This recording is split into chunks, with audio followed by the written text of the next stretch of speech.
한 해 동안 큰 수고하셨습니다. 금년 마지막 예배이자 또 행복을 여는 지혜 이제 마지막 시간인가 동시에 저희 교회 창립 32주년을 맞는 주일 예배입니다. 정확하게 1991년 12월 교회 창립 예배를 서쪽에 있는 에번데어 리폼 처치에서 몇몇 안 되는 분들, 물론 손님이 좀 와서 조금 있었습니다만 예배를 나누면서 메시지를 하면서 또 하나의 교회가 아니라 예수 제자 삼는 교회이기를 원한다고 메시지를 나누었습니다. 여러분, 예수 제자, 예수를 알고 예수를 믿는 사람, 성도예요. 성도는 예수를 따르는 사람인데 그것을 제자라 그래요. 지난주에도 말씀을 드렸습니다마는 예수님 이 땅에 오셔서 헌신하셨고 구원 사역을 위해서 모든 것 다 드리셨는데 이 예수님을 이어가는 삶이 행복의 모든 것이 거기에 다 있다라고 하는 것을 나누었는데 여러분, 행복을 여는 지혜의 마지막 시간인데 다른데 행복이 있지 않습니다. 예수를 알고 또 예수를 믿게 되어질 때에 내가 어제 지었던, 실수해서 지었던 죄인데 제가 깨끗하게 사해졌다라고 하는 확신을 성령께서 주게 됩니다. 그리고는 예수님 참 고맙습니다. 내가 예수님 뜻 붙잡고 살아가겠습니다. 이게 예수 믿는 제자로 살아가는 삶입니다. 그런데 예수를 믿게 되어지면 반드시 생각이 달라져요. 깨끗한 죄를 다 사함받고 깨끗한 존재가 되었다라고 하는 것을 확신하는 순간이 반드시 있기 때문에 그래요. 그래서 오늘 본문에 한 여인이 나옵니다. 이 예수를 알았어요. 실수했어요. 어제 잘못 생각했어요. 몸도 버렸어요. 그런데 예수님 만나서 죄 문제가 해결되어지자 놀라운 일들이 일어나는데 예수님을 따라갔어요. 그리고 예수님께서 하셨던 그 구원의 사역을 위해서 헌신했던 흔적 가운데 하나가 오늘 본문에 기록되어져 있습니다. 자기가 가장 아끼고 아꼈던 이 향유죠. 향유를 예수님께 옥합을 깨뜨려서 예수님께 머리에 붓고 그 집에 향기가 가득나게 하는 그와 같은 일들이 일어납니다. 그래서 이 일을 두고 예수님께서 뭐라고 말씀하시는가 하면 9절에 이렇게 말씀합니다. 온 세상 어디든지 복음이 전파되는 곳마다 이 여인이 한 일도 전해져서 사람들이 이 여인을 기억하게 될 것이다. 저의 소원도 그렇고 우리 교회를 향한 저의 소원이 그렇습니다. 우리 하늘교회 성도 어디에 있든지 어디에 가든지 우리 교회가 어느 곳에 있든지 우리 성도가 어느 곳에 있든지 그가 가면 향기가 가득한 그와 같은 현장으로 만들어가는 복을 누려가시는 저와 여러분 되기를 축복합니다. 우리가 어떻게 행복을 누려갈 수 있는가?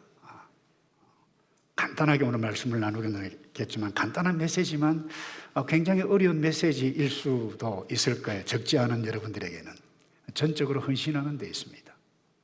전적으로 헌신하는 데 있습니다. 8절에 예수님께서 이렇게 말씀하세요. 이 여인은 자기가 할 수 있는 일을 했다. 내 몸에 향유를 부어 내 장례를 미리 준비한 것이다. 여기 중요한 포인트가 있는데 여인 자기 자신의 기쁨을 위해서 이 값비싼 향유를 터뜨리지 않았다는 거예요. 주님께 터뜨렸어요. 주님을 위해서 터뜨렸어요. 그리고 이 주님께서 이 대답한 말씀뿐만 아니라 그 현장 사건을 이렇게 기록해 가고 있습니다. 한 여인이 값비싼 순전한 나드 향유를 든 옥합 하나를 가져왔습니다. 그리고 그 여인은 옥합을 깨트려 향유를 예수의 머리에 부었습니다. 요즘 이 젊은이들은 MZ세대는 이해가 잘 안 될 거예요. 그 퍼퓸입니다. 그래서 한번 샥 버리면 그냥 끝일 텐데 이건 다 깨트려야만 했어요. 값비싼 것. 그런데 저는 나도 본 적 없습니다. 향유. 그런데 이 학자들의 그 기록에 의하면 동인도 식물에서 즙을 내어서 만든 향기로운 기름인데 굉장히 비쌌다고 그래요. 그러니까 오늘 본문에도 이야기되어 있습니다만은 노동자 1년치 임금과 똑같다는 거예요. 쉽게 이야기하면 한 사람 연봉과 같다는 거예요. 뭐 연봉이 뭐 천차만별입니다만 노동자 연봉과 마찬가지다. 그것을 깨트려서 예수님께 다 부었다는 거예요. 그래서 예수님께서 그 여인이 자신이 할 수 있는 전적인 헌신을 했다라고 하는 표현, 그 의미 아니겠어요? 나아가서 이 여인이 나의 죽음, 다시 말해서 구원의 사역을 미리 장래를 위해서 한 일이다라고 분명히 말씀했습니다. 여기서 우리가 헌신할 때 어떤 일들을 하게 되어질 때 어떻게 할 것인가, 무엇을 위해서 헌신해 가야만 하는 것인가 분명하게 깨닫게 해주는 메시지가 바로 여기에 있습니다. 헌신은 전적으로 한다는 거예요. 나를 위해서 하는 것이 아니라, 사람도 위해서 하는 것이 아니라 주님을 위한 것이라고 하는 것입니다. 금년 4월인가요? 예, 제가 개인적으로 한번 설교를 직접 뉴질랜드 오셔서 들어본 적은 있습니다만 미국의 찰스 스탠리라고 하는 목사님이 계세요. 이분이 4월에 돌아가셨는데 참 주옥과 같은 메시지를 끊임없이, 돌아가셨지만 지금 방송 설교를 계속해 나오고 있는데 이분이 아주 의미심장한 메시지를 했는데, 우리의 삶의 고통과 불행은 전적으로 헌신하기로 약속을 해놓고 부분적인 헌신을 하기 때문에 우리가 고통을 당하고 불행을 당한다, 이런 메시지. 쉽게 이야기하면 그 부분적인 헌신이라고 하는 것은 자기 자신을 위해서 한다는 거예요. 근데 그분이 이런 예를 들어서 결혼할 때 죽음이 우리를 갈라놓을 때까지 평생 함께 살기로 헌신 약속하잖아요. 그런데 왜 결혼 생활에 위기가 오는가? 미국에 그 당시만 하나, 지금도 마찬가지예요. 절반 이상이 결혼을 하면 그 절반 이상이 이혼하는 이유가 어디 있는가? 부분적인 헌신을 한다는 거예요. 전적인 헌신을 하겠다고 약속해놓고 실제로는 뭐예요? 자기가 하고 싶은 일만 한다는 거예요. 그러니 아내에게 실망을 주고 자기 자신도 실망하고 고통 가운데 있게 되어진다는 거예요. 이분이 계속해서 그런 메시지를 냈어요. 영적으로도 마찬가지다 그랬어요. 오늘날 교회가 영적으로 도덕적으로 사회에 영향을 끼치지 못하는 이유가 무엇인가? 바로 여기에 있다는 거예요. 기도하면 응답하시는 하나님인 줄 알면서도 기도를 드리지 못하는 이유가 어디에 있는가? 천국과 지옥이 있다라고 하는 것을 분명히 믿는데도 불구하고 예수 그리스도의 복음에 대해서 입을 다물고 있는 이유는 무엇인가? 왜 그렇게도 많은 교회들이 재정 예산 때문에 그렇게 염려를 하는가? 그것 역시 하나님의 백성들이 예수를 믿고 따르기로 결심은 했지만 부분적인, 실제로 헌신하지 않고 자기가 하고 싶은 일만 헌신하기 때문이다. 의미심장한 메시지를 남겼습니다. 여러분, 지금까지 저와 여러분이 가정생활이든 직장생활이든 교회에 봉사든 누구를 위해서 어떻게 했는지 한번 좀 생각해 보셨으면 좋겠습니다. 부분적인 헌신, 이 말은 내가 좋아하는 일에만 헌신하다 보면 거기에 갈등이 있고 거기에 불행을 경험하게 되어지는 요인이 다 있다는 거예요. 일을 하는데 내 뜻대로 되지 않아요. 결혼 생활을 했는데 기대와 달라요. 그러니 갈등이 있고 고함을 지릅니다. 교회 봉사도 마찬가지예요. 여러분, 소리 지르는데 기분이 좋은가요? 듣는 사람이 기분이 좋은가요? 부모가 소리 지르는 것을 듣는 자녀가 기분이 좋은가요? 자녀들이 자기 마음대로 안 된다고 막 냅다 문을 꽉 닫고 나갈 때에 본인이 행복한가요? 아니면 그와 같은 것을 지켜보는 부모가 행복한가요? 형제 자매가 행복한가요? 그래서 우리는 세상 대부분 사람들은 자기 행복을 위해서 살아간다고 우리가 생각하고 있잖아요. 제가 이 행복을 여는 메시지 첫 번째도 말씀을 드렸어요. 행복은 내 마음대로, 세상 사람들은 너 인생 너 것이니까 너 마음대로 너 하고 싶은 대로 해라. 나이가 몇인데 이제 참고 사느냐, 너 하고 싶은 대로 해라. 여러분, 나의 행복을 위해서 달려가면 반드시 불행합니다. 고통스럽습니다. 그래서 어려운 설교라고 하는 부분은 여기에 있습니다. 적어도 예수를 믿으면, 성도가 되어지면 예수를 만나고 예수께서 나를 위해서 무엇을 하셨다라고 하는 것을 알게 되면 생각이 바뀌는데, 그분이 나의 주인이라는 거예요. 결혼을 하더라도 나의 행복을 위해서 하는 것이 아니라 주의 뜻을 이루기 위해서 하고, 자녀를 낳아도 나의 행복을 위해서 낳는 것이 아니라 하나님의 뜻이기 때문에 자녀를 낳는다는 거예요. 공부도 나의 행복, 나의 미래를 위해서 하는 것이 아니라 주의 뜻, 주를 위해서. 운동도 취미도 마찬가지예요. 가족 부양도 마찬가지입니다. 내가 이 나이까지 되기까지 가족을 부양해야 되느냐? 아니라는 거예요. 예수를 믿으면 생각이 바뀌어야 된다는 거예요. 주께, 주의 뜻을 이루기 위해서 가족 부양한다는 거예요. 여러분, 주께 이 여인은 헌신했습니다. 주의 구원 사역을 위해서 헌신했습니다. 그것이 나의 그 어떤 무엇을 위한 것이라고 하면 갈등할 수밖에 없을 것입니다. 그럼 두 번째로요, 한번 따라서 할까요? 어려움 중에도 헌신을 합니다. 이 말은 이 여인이 자기의 정말 귀중한 것, 1년치 노동자 1년치 임금이라고 그랬는데 그것 깨서 드렸는데 어택을 당합니다. 아니, 저희서 어쩌자고 저러지? 정신이 있나 없나? 어느 정도인가 하면 4절에 이렇게 이야기합니다. 거기 있던 사람들이 화를 내며 서로 수군거렸습니다. 왜 향유를 저렇게 낭비하는가? 비난 정도가 아닙니다.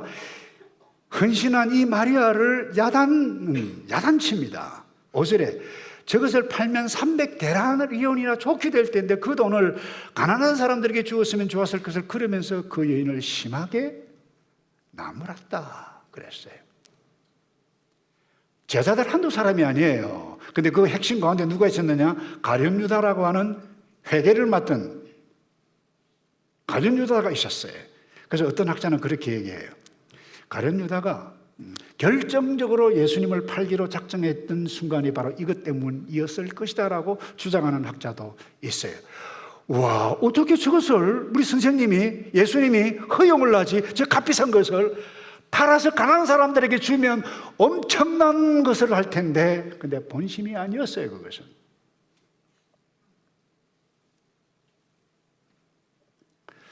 여러분, 가정에서 결혼을 한 남편, 아내, 가정이든 일터든 교회 봉사하는 어떤 부서이든지 반드시 갈등이 있기 마련입니다. 우리 금년 한 해 갈등 많이 겪었죠? 갈등 한 번도 안 하셨어요? 집에서 안 했어요. 했어요. 나도 했어요.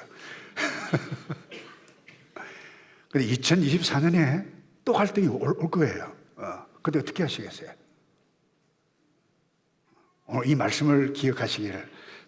너무 예쁘다. 이름 이야기하면 프라이버시한 것 같아서 제가. 여러분, 그렇게 귀한 헌신을 했는데 왜 저렇게 헌신하지? 왜 저런 식으로 하지? 여러분, 이런 말을 딱 들을 때 입장을 바꿔놓고 이 여인을 한번 생각해 봅시다. 얼마나 서럽겠어요. 이런 말을 할 수 있을 거예요. 너희가 나를 아느냐? 좀 내비두면 안 되냐?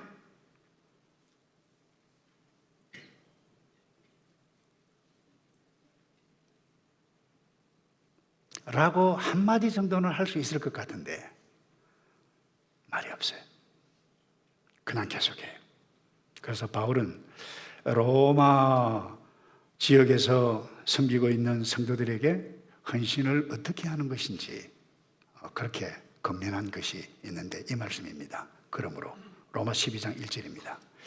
형제들이여 내가 하나님의 자비하심으로 여러분에게 권합니다. 여기 하나님의 자비하심으로 권한다라고 하는 것은 이미 여러분들은 하나님의 사랑을 받았다라고 하는 것을 전제로 하고 있어요. 예수가 누구인지를 안다는 거예요. 여러분의 몸을 하나님께서 기뻐하시는 거룩한 산 제물로 드리십시오. 자, 하나님께서 기뻐하시는 거룩한 뭐로요? 좀 읽어보십시다. 뭐라고요? 산 제물로 드리십시오. 이것이 여러분이 드릴 영적 예배니라고 그랬어요. 여러분 이 제물 아시잖아요? 제물, 그냥 살아있는 양을 그대로 제단에 갖다 바치는 제물 보셨나요? 야단법석이죠. 서로를 잡지도 않은 채 그냥 제단 위에 놓는 제물은 없습니다. 그런데 예수를 믿으면 저와 여러분들이 하나님 앞에 예배 드릴 때, 제단 쌓을 때 거룩한 산 제물, 이 말은 죽은 존재로서 드려져야 한다라고 하는 것을 의미해 갖고 있습니다. 이 말은 산 제물, 말이 안 되잖아요. 이 제물은 죽은 것이에요. 근데 살아있다, 이해가 됩니까? 근데 여러분들은 해석이 참 잘 되는 것 같아요. 저는 해석이 잘 안 되던데 어떻게 제물은 다 죽었는데 살아있는 제물. 예수 믿는 성도는 이 땅에 살아있는 존재이기 때문에, 존재다. 그러나 죽은 제물로 살아가는, 산제물로 살아가는 존재가 성도라고 하는 거예요. 왜? 이유가 있기 때문에. 하나님의 사랑을 받았기 때문에. 여러분, 죽은 제물이 소리를 지르는 법이 없습니다. 죽었는데 말이 없습니다. 오늘 이 여인 말이 없어요. 제자들은 마리아의 헌신을 두고 비난하고 참기 힘든 비난이 쏟아지는데도 묵묵부답입니다.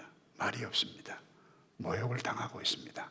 그럼에도 불구하고 숨기고 있습니다. 사실 이 땅에 모든 것 다 들이시기 위해서 헌신하신 예수 그리스도만큼 모욕, 오해 많이 받으신 분은 없을 것입니다. 이것을 기억하셔야 돼요. 특별히 저는 여인들만 보면 존경스러워요. 특별히 어머님들.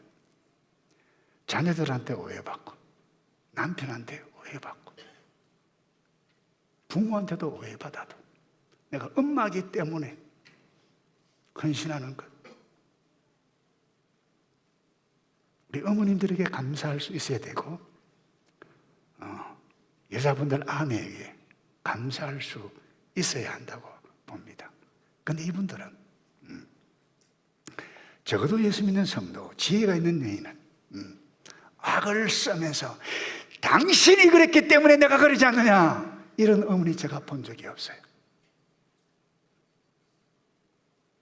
주님 앞에 나와서 무릎을 꿇고 울어요.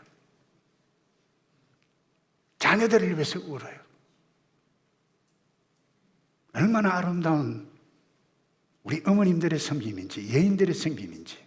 진정한 섬김은 말이 없습니다. 이 옥합을 깨트린 이 여인, 집안의 향기가 가득했습니다. 모든 예수님은 이 향기를 받고 너무 좋아하셨어요.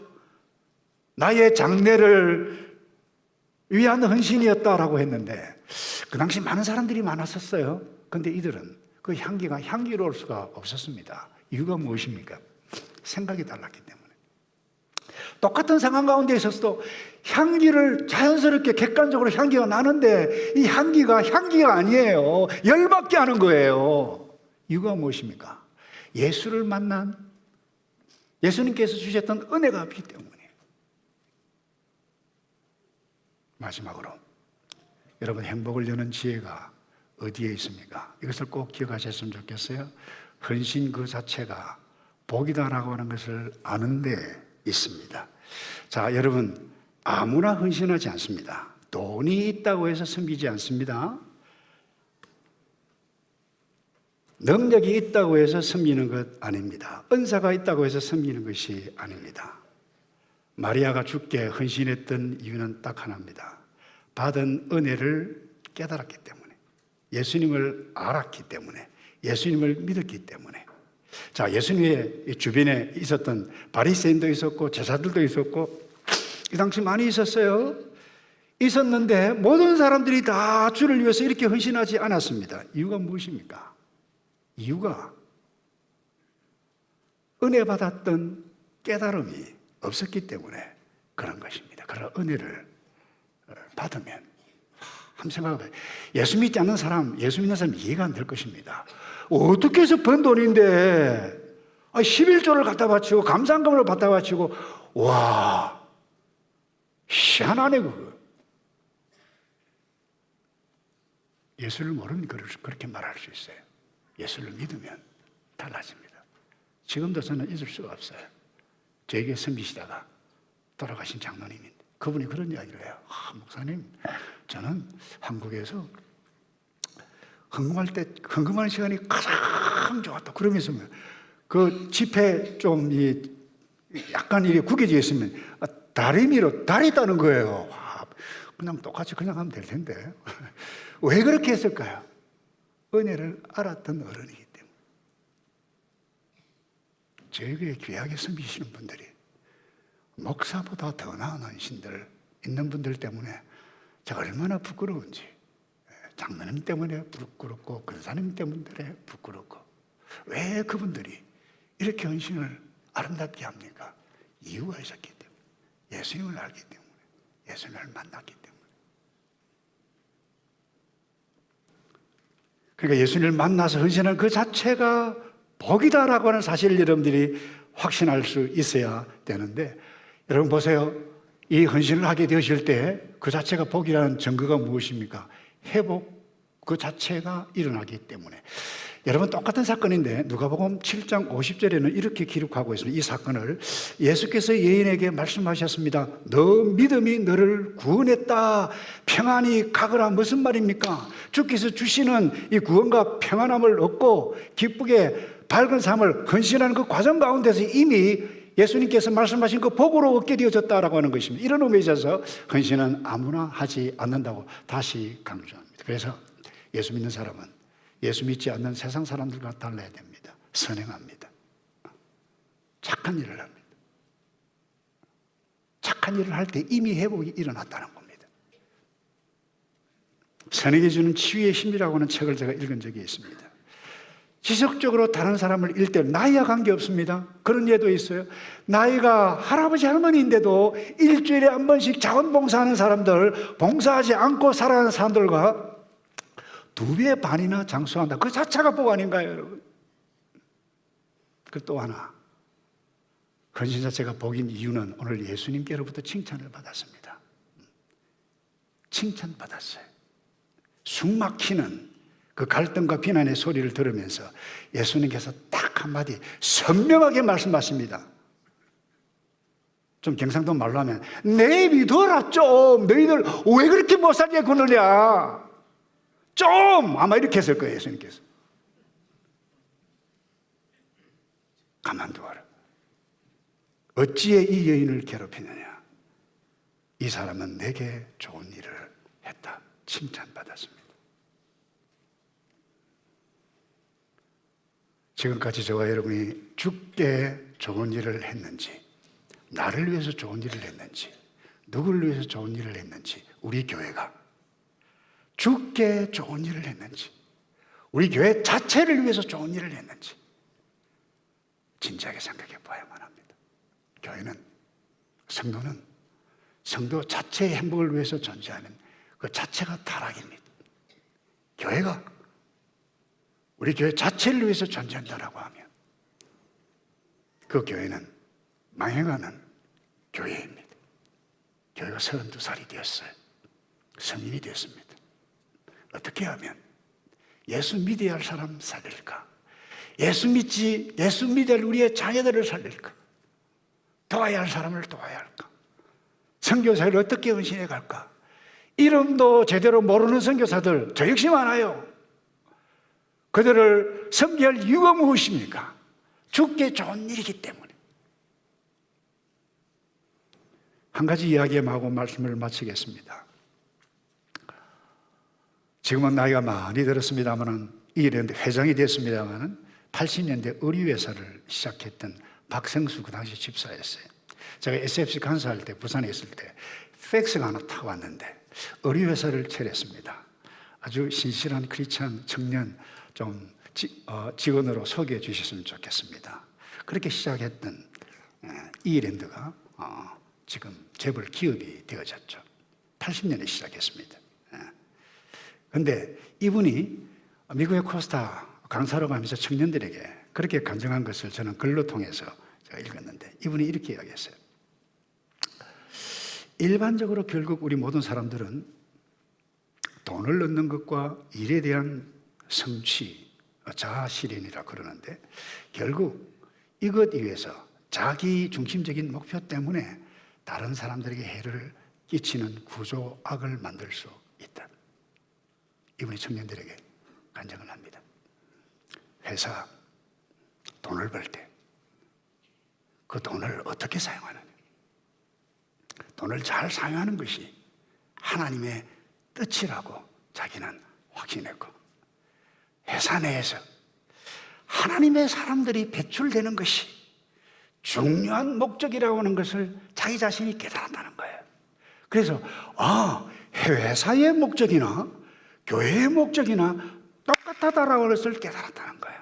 저는 쌍수 들고 환영합니다. 여러분들이 청소를 하든 교사를 하든 의사를 하든 이 주의 뜻 위에서 일을 할 때 그 일이 거룩한 일입니다. 거룩한 일은 예배에 가고 설교하는 일만 거룩한 일이 아니라고 하는 것입니다. 이 일을 위해서 돈을 벌고 이 일을 위해서 하게 되어질 그때 그 자체가 회사가 교회라고 하는 것입니다. 그러면서 1990년이 되자마자 이 회사가 뜨기 시작합니다. 그래서 90년 중반에 스리랑카에 회사를, 공장을 세웁니다. 1200명 되는 직원을 둔 회사를 세우는데 그분이 그런 간증을 해요. 이 스리랑카 아시다시피 불교 국가입니다. 불교 국가인데 계급 사회가 한국보다 더 심하다는 거예요. 예를 들면 그래요. 1층, 2층이 있는데 관리직이에요. 2층은 관리를 사무직원이 일을 하다가 휴지통에 던졌어요. 던졌는데 휴지통에 꼴이 난 게 아니고 옆에 떨어진 거예요. 그러니까 그 상황에서 어떤 일을 하느냐, 밑에 직원을 부른다는 거예요. 여직원을, 공장에서 일을 하고 있는, 올라와서 그 주워서 어디 넣어라, 휴지통에 넣어라. 이런 어제의 스리랑카의 사회였다는 거예요. 그런데 그 스리랑카에 1200명 1년에 한 번씩 모아놓고, 또 불교 축제일 같으면 항상 휴가를 하는데, 운동회를 하는데, 어제 그렇게 했던 사람들이 서로 하나가 되고 막 일사불란하게 움직이는 걸 보고 이분이 너무 감격해서 지사장을 불렀어요. 지금부터 회사에 유입되는 것은 단 $1도 한국 본부로 보내지 마라. 공장 더 세워라. 직원 더 늘려라. 그들을 도와라. 그래서요, 그 스리랑카 정부가 이 이랜드 소개하는 장소로 굉장히 많이 선전을 할 정도였다라고 하는 것입니다. 여러분 가정에서 빨래를 하건 교사를 하건 때로는 청소를 하건 이곳에 이민을 가서 그 어떤 일들을 하든지 간에 이 주의 뜻, 주께 좋은 일을 하는 이 비전을 가지고 일을 하면 그 자체가 행복이고 그 자체가 복이고, 때로는 이 세상이 너무나도 타락했기 때문에 예수를 믿어 이 뜻을 위해서 봉사하고 헌신할 때 눈물 흘릴 일 반드시 있을 것입니다. 오해받을 일 반드시 있을 것입니다. 그럼에도 불구하고 이 일을 복이라고 하는 것을 믿고 나가게 되어질 때 그 자체가 행복이라고 하는 사실을 놓치지 않고 이 길 멋지게 달려가는 저와 여러분 되시기를 주님의 이름으로 축복합니다. 기도하겠습니다. 아버지, 예수 믿게 해주신 것 감사합니다. 예수 잘 믿어. 예수 믿어야 할 불신 영혼들, 불신 친구들 예수 믿고 주님 앞에 나와 이 좋은 예수, 나의 죄를 깨끗게 해주셨던 이 예수 그리스도가 너무 좋아. 손을 들고 찬송하며 감사해가며 내가 빛과 소금으로 살겠다라고 하는 일꾼으로 만들어가는 우리 모두가 되어 행복한 나날들을 누려갈 수 있도록 하나님, 우리 한유리 교회를 축복하시고 한유리 교회를 통해서 예수 믿어야 할 자